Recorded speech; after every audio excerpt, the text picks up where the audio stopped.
Aquí comeza Historia e Historias, o voso espazo no Galiportus, onde degrañaremos a historia con rigor e amenidade.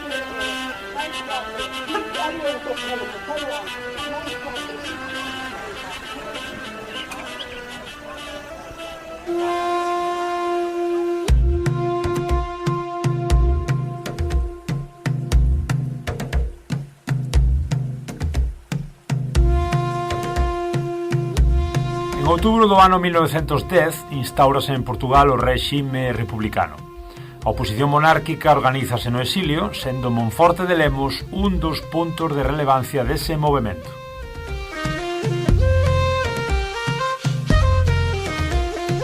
O sur galego foi o principal refuxio da oposición ao cambio de réxime e ás transformacións que trouxo consigo no país portugués a Revolución do 5 de outubro.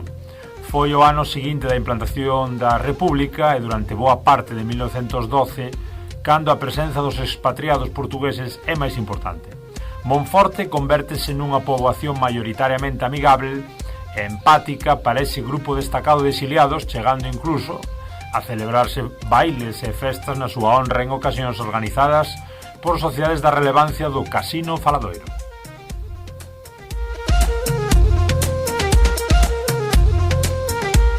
Como consecuencia dunha orde do goberno español pola que os exiliados portugueses residentes en Verín e Ourense debían ser internados, medio centenar deles, entre os que figuraban sacerdotes e exmilitares, chegan a Monforte e fixan a súa residencia durante un tempo na vila de Lemos. A comezos de xullo de 1911, desde Ourense, envíanse telegramas ao goberno rogando que se deixase sen efecto a orde da expulsión dos lusitanos da provincia galega. As misivas estaban asinadas, entre outros, polos presidentes do Círculo e Mocidade Tradicionalista da Mocidade Católica e do director do xornal O Radical.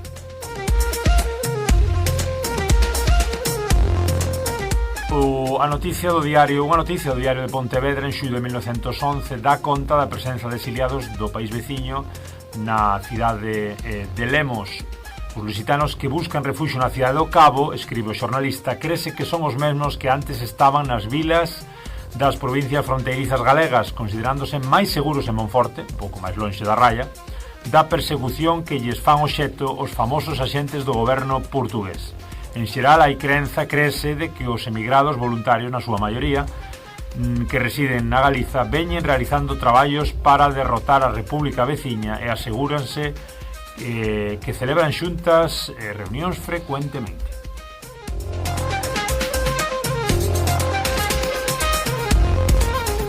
Evidentemente, o feito de que fosen estas persoas ediñeiradas vinculadas á monarquía contribuía á empatía da poboación local. Os campesiños galegos que prestan servicios insignificantes de pura cortesía e propios de xentes hospitalarias din que son gratificados espléndidamente. Non hai dúbida de que os emigrados conspiran contra o seu goberno desde estas terras e que preparan unha revolución a fin de restablecer a monarquía en Portugal. Lese nesa mesma noticia de xullo de 1911. Non era moi frecuente nesa época que se xuntasen máis de 40 coches para asistir a unha reunión destas características. Crónicas da época testemunhan que os exiliados mesmo chegaron a improvisar o seu campo de tiro a 20 km de Monforte pola liña férrea dirección Ourense. Segundo as persoas que aquí chegan, dedícanse con grande actividade a tirar ao branco e a realizar exercicios militares. A Garda Civil percorre aqueles lugares e aínda parece que pon coto a aqueles entretementos, segundo recolle unha noticia. Outra noticia dá conta da detención en Monforte por parte dun axente da policía da provincia de Lugo apelidado Dacal de 6 emigrantes portugueses e do axente de emigración José González, veciño da localidade ourensá de Entrimo, que os acompañaba. A detención produciuse na estación de ferrocarril de Monforte á chegada do tren de Vigo.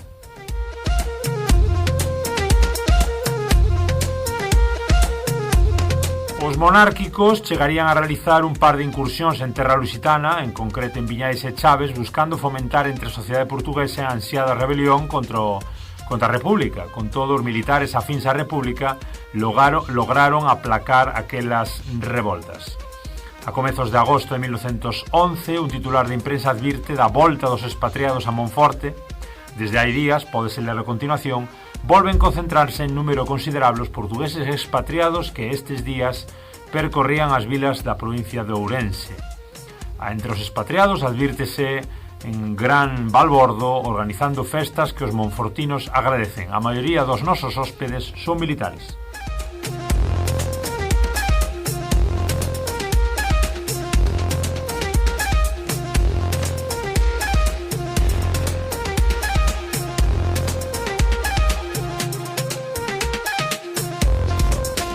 Cando publicamos nestas páxinas o artigo sobre a casa da familia Valdés levantada en Monforte a finais do século XIX, converténdose nunha das edificacións máis velas da poboación, escribimos sobre o seu dono, Eduardo Valdés Menéndez, natural de Villaviciosa, que en decembro de 1878 consegue praza de axudante de obras públicas na cidade do Cabe, e indicábamos contra ese matrimonio como monfortina Amparo Fraga García. Pois Amparo, xa viúva, convértese na anfitrioa destas reunións sociais que comentamos, festas e bailes celebrados a finais da década do século pasado, e no seu fogar monfortino situado na Rúa do Cardeal.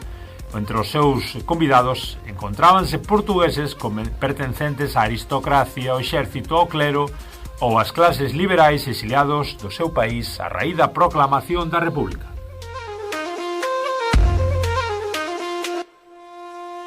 Isto é o que titulaba A Voz de Galicia, unha peza de Felipe Aira, 24 de novembro de 2024, baixo título Aristócratas, militares e sacerdotes, os portugueses exiliados en Monforte en 1911.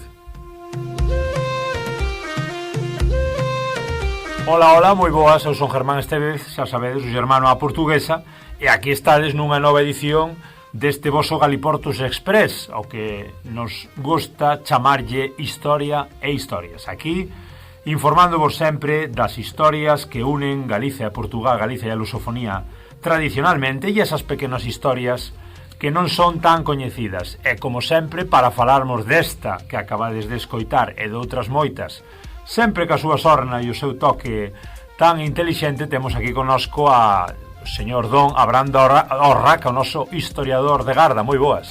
Hola, moi boas. Sigo buscando quen era esa Orraca. Teño aí a miña sospeita dunha Orraca Fis, mas aínda non o puiden corroborar. Algún día direi de que Orraca veño sendo. O que ven sendo é ben curiosa esta historia, Abraham, sí. Non? Sempre estamos a falar no Galiportus tendenciosamente de tantas raias que se atravesaron en dirección sur. Xa desde o Paleolítico. Desde o Paleolítico sempre estamos atravesando a raya, e resulta que hoxe falamos tamén, ollo ao dato, sempre estamos aí ca Guerra Civil a volta, da represión, da acollida en Portugal, pois hoxe vemos unha acollida moi particular, un pouco máis aristocrática, e menos, bueno, digamos que con roupas un pouco millores que as que levaban os que escapaban da Guerra Civil e da represión franquista en dirección Portugal. Hoxe vemos que tamén, cando se chegou a República do lado portugués, pois evidentemente houve monárquicos que escaparon, e cale o escape natural? Galicia. Claro. Sí. E vemos que acabaron en Monforte, moitos deles. Sí. Bon, ao final un poquinho igual que a aristocracia galega foxe durante a revolta irmandiña tamén para Portugal, non? É así, é o trasvase de distintas camadas da sociedade, uns para traballar, outros para folgar, e organizar unha guerra civil, iso sí é certo, porque ao final o tema de Monforte é a ponta do iceberg, é onde están aí, pois iso, inclusive pois con ese epígrafe dentro do artigo que lías, non? Que ten o título de Festas que se agradecían, non? Así xa incluso coa viúva do señor do Eduardo Valdés, Amparo, que acollía os portugueses así, pois a facer así festas. Eu imagino, o que pasa é que fechou perto dali da Casa da Cultura, da actual Casa Lois Pereiro, había unha cafetería que daba un chocolate con churros estupendos. Imagino que ian ali tomar un chocolate con churros. Mas o caso é que iso é a ponta, e aí onde estaban pois eses aristócratas que estaban a organizar as súas tropas na realidade. E por qué? Pois porque comezou o período do que chamaban as incursións monárquicas, así como lle chamaba Enrique de Paiva Couceiro, que foi pois iso un militar portugués que ficou fiel e foi considerado o paladino a la taza, non? da monarquía portuguesa. E nese sentido é moi interesante a leitura dunha monografía de Luis Miguel Moreira, que é investigador da Universidade de Miño, que se titula pois tal que así: A República e a Monarquía en confronto, a Guerra Civil Portuguesa na raia galega. E vai descrevendo pois esas distintas incursións monárquicas. Contabiliza 3, se mal non lembro. A primeira por todo o que é a raya seca, non? El ve que as tropas van primeiro para a zona de Tui e Monsaun e por aí, mas depois teñen aí esa primeira incursión que van fuxindo das tropas leais á República Portuguesa por toda a fronteira e acaban tendo os principais enfrontamentos xa no que se coñece como a terra en Transportelas, non? Todo de Lubián, Hermisende e esa zona. E despois xa unha segunda incursión pois pola zona. A súa intención era avanzar cara a Chaves, entrando desde Baltar e baixar por Montalegre. Supoño que irían visitar pois a feira de Menciñeiros e medicina tradicional de Vilar de Perdices, para despois pois xa para ir para Chaves. E é moito curioso porque tamén fala de como eran eses como era a política nese entón, non só no Portugal, porque de facto o propio Enrique de Paiva Couceiro, pois depois destas incursións acaba sendo chamado pola propia República e propóñenlle ser gobernador de Angola. Así, e el di, non, é moi digno el. Que pasa? Que realmente é un momento bastante truculento dentro do que é a propia historia política portuguesa, porque cando se desenvolve tamén ese aquí desta banda da raya moi descoñecido, que é o integralismo lusitano, que depois inclusive tivo a súa versión no integralismo brasileiro, que eran movimentos ultratradicionalistas, inclusive para fascistas, que tiveron incluso influencia na dictadura de Franco. Na dictadura de Franco en Nicaragua, non de Francisco Franco, senón non me lembro agora outro Franco, o de Nicaragua, non me lembro do nome. Estás en Google aí. E entón pois si vese aí ese trasbordo, non? Así de como a final pois a propia República Portuguesa pois nace un bocadiño coxa, porque non moito despois da súa proclamación pois xa tamén está o goberno de Sidonio Pais, que acaba sendo pois unha ditadura con todas as da lei, até o ponto pois de finalmente ser asasinado no 18. E quen saiba un poquinho depois da historia de Portugal, non moitos anos despois xa se dá o golpe de Estado que dá lugar á ditadura militar do 26 e xa o Estado novo no 33. Mas non deixa de ser curioso pois esa fuxida para norte, porque podían ter fuxido para Madrid, non? De corte a corte. O que pasa é que a corte non fuxiu non veu para Galiza, o que sería o entorno do rei. E se marcharían para Brasil? Era Manuel II. Penso que sí, de facto sí. Penso que a fuxida era para Brasil, se mal non lembro. Un século antes, sí, João e compañía. Na revolta dos anos 20, non? Na Revolución Liberal do 20. E aquí o que veu pois foi toda esa aristocracia, esa tamén burguesía, e o que si aparece pois no estudo que referenciaba deste investigador da Universidade de Miño, de Luis Miguel Moreira. O principal apoio que tiveron pois foi precisamente deses caciques locais e deses aristócratas locais, a xente de Casino e de Liceo, non? Así pois que apoiaban pois esa causa monárquica, entre festa e festa, non? Que ao final pois un pouquiño que se ve na propio artigo que comentabas no comezo, de que ao final pois era un exilio bastante cómodo tamén, así, incluso con campo de tiro e todo.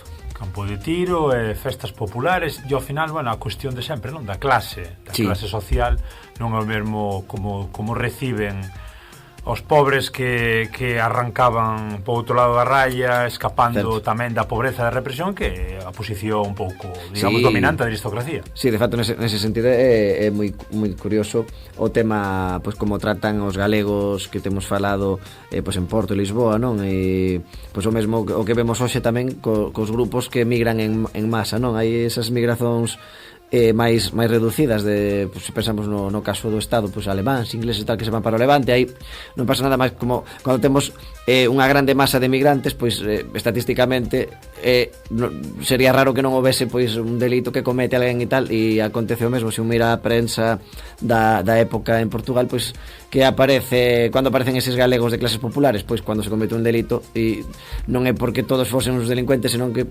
era tal o número que estatísticamente pois ia salientar un delito cometido por un galego fronte ao que cometía, pois, por exemplo, que podía cometer un inglés, que alén do máis no Porto, pois, a maior parte da inmigración inglesa pois era dunha clase media alta e xerindo negocios. Entón, pois, claro, esa xente non vai cometer tantos delitos como quen está a sufrir pois as desigualdades sociais, non? Que ao final pois son a causa principal das delincuencias. Delincuencia temos nós aquí no Galiportus, falando historia e historias de aristocracia e de fuxidas, desta vez de sul para norte da raya, en cuestións que moitas veces na Galiza descoñecemos totalmente, e tamén en certos campos, en certos ámbitos do propio Portugal non se coñecen estes interesantísimos dados. Aquí continuamos no Galiportus con máis e mellores contidos. Chao, chao. Historia e historias. O voso espazo no Galiportus, onde degrañaremos a historia con rigor e amenidade.